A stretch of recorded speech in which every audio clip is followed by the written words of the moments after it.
The 36 Lessons, Sermon 9 by Vivec. Then came the war with the northern men, where Vivec did guide the Hortator into swift and tricky union with the Dwemer. The greatest demon chieftains of the frigid west were those listed below, 5 in unholy number. Haga, the mouth of mud, who appeared as a great bearded king, had the powers of marshalling and breathing the earth.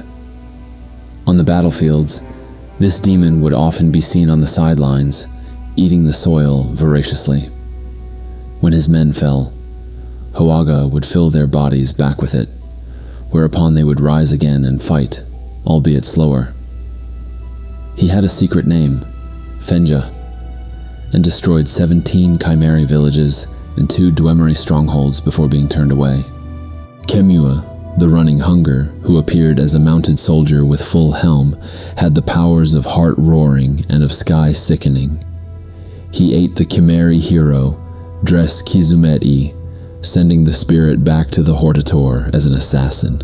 Sometimes called First Blighter, Kemua could give Cloud stomach aches and turn the rain of Veloth into bile.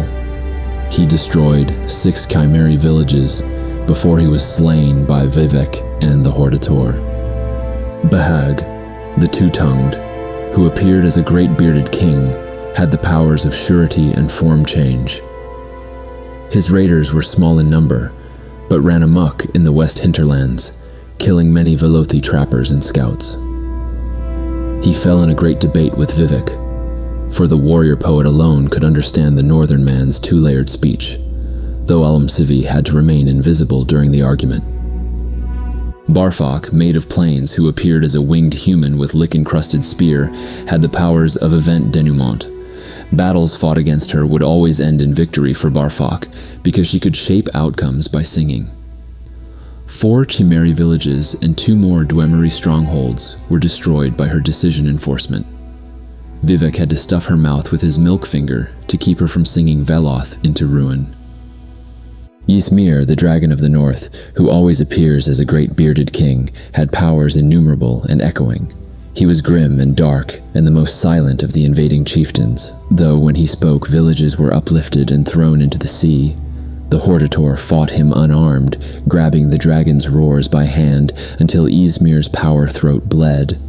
These roars were given to Vivec to bind into an ebony listening frame, which the warrior poet placed on Ysmir's face and ears to drive him mad and drive him away.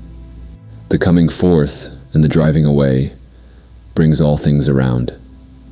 What I shall say next is unpleasant to record. Herma Mora Altadun, Ei Altadun. The ending of the words is Almsivi,